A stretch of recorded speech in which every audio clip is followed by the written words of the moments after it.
Psalm 15. O Lord, who may abide in your tent? Who may dwell on your holy hill? He who walks with integrity and works righteousness and speaks truth in his heart. He does not slander with his tongue, nor does evil to his neighbor, nor takes up reproach against his friend, in whose eyes the reprobate is despised, but who honors those who fear the Lord. He swears to his own hurt and does not change. He does not put out his money at interest, nor does he take a bribe against the innocent. He who does these things will never be shaken. So here in Psalm 15, David is giving a summary of who gets to abide in the tent of the Lord, or in other words, who gets to hang out with God. He also addresses the same question in Psalm 24. So if this psalm is hitting you where you live, then you should know that, so you can read Psalm 15 and Psalm 24 together. And so when he says, hey, who gets to be with God? Who gets to abide in the tent of the Lord? Or in Psalm 24, who can ascend the hill of the Lord? His answer essentially is the guy who is perfect. Well, now we got a problem, right? Because I'm not that guy. You're not. That perfect guy is not somebody that's ever going to be confused with either of us, right? So we're disqualified. Now, you Christians there, you're hearing this. You're like, oh, I know where he's going with this, right? This is the bad news that the good news of the gospel comes in and solves. Yeah, that's exactly right. Because we cannot be described this way. On our best days, we can sometimes be described with some of these attributes. Look at verse 2. He who walks with integrity.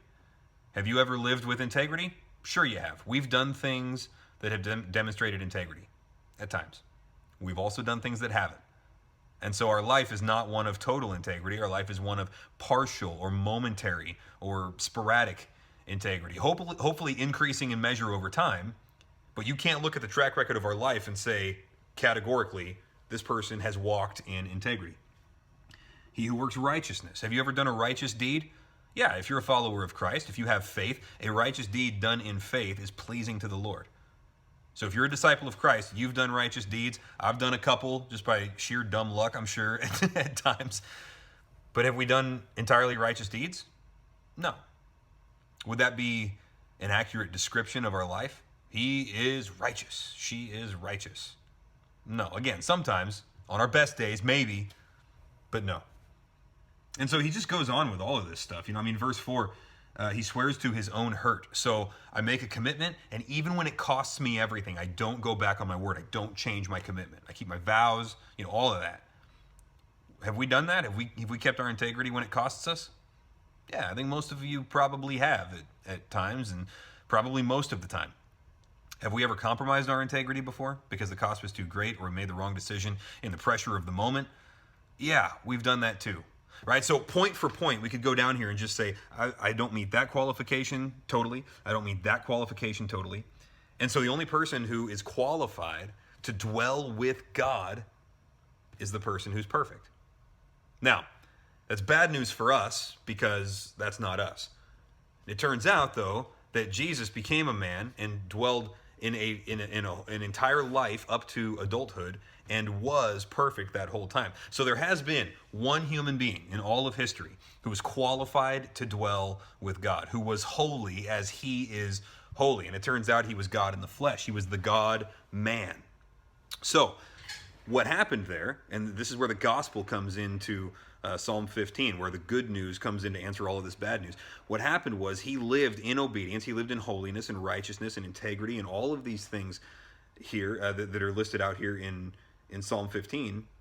And then he stopped before he went back to heaven to dwell with the Father forever, like sit at his right hand. He stopped and he turned around and he invited us to join him, essentially to get in on his ticket. And so after living the perfect life, he traded that to God for our imperfect life, and he traded his sinlessness for our sinfulness.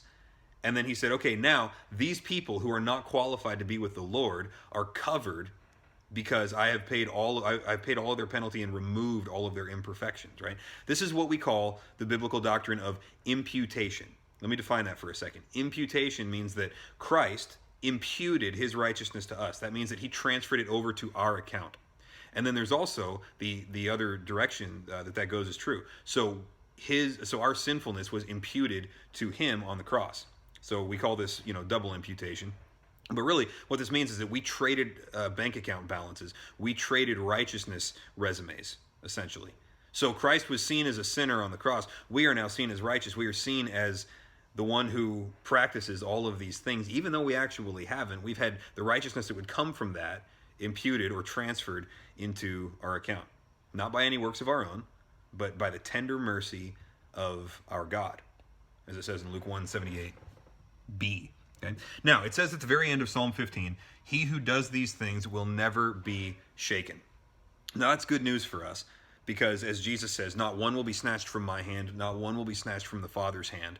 And so if his righteousness is on us, then we are kept for eternity by the power of God himself. And that means that we cannot be shaken. The whole world will be shaken. You'll see this in Hebrews 12 and carries that idea into chapter 13 and all of that. But it says, look, the whole world is going to be shaken, but the kingdom of God and those that dwell in it will never be shaken. These are promises, right? We are secure for an eternity. Why? Because we have had these requirements met for us by Jesus, and we get to dwell in the tent of the Lord. That's some really good news, because otherwise we'd be excluded from God, excluded from the promises, excluded from the gospel, but instead we've been invited in because he paid all of the entrance fees necessary. So the gospel in Psalm 15 starts with the bad news that we do not meet the qualifications of living with God. But God sent Jesus, and now we have had those met qualifications handed to us. We get to present those back to him and say, may I enter the tent of the Lord? His answer is yes. All who call upon the name of the Lord will be saved. Man, I love the gospel in the Old Testament, by the way. It's not hidden. It's right here. You read Psalm 15, you think, man, I'm out. I'm sunk. I'm separated from God. And then God just comes right in and answers that for us and says, no, you're adopted. Trust me. So we trust him. We receive the adoption. That is your Monday morning gospel. It's a really good gospel on this Monday, and I hope it's a good Monday for you. We will see you next week.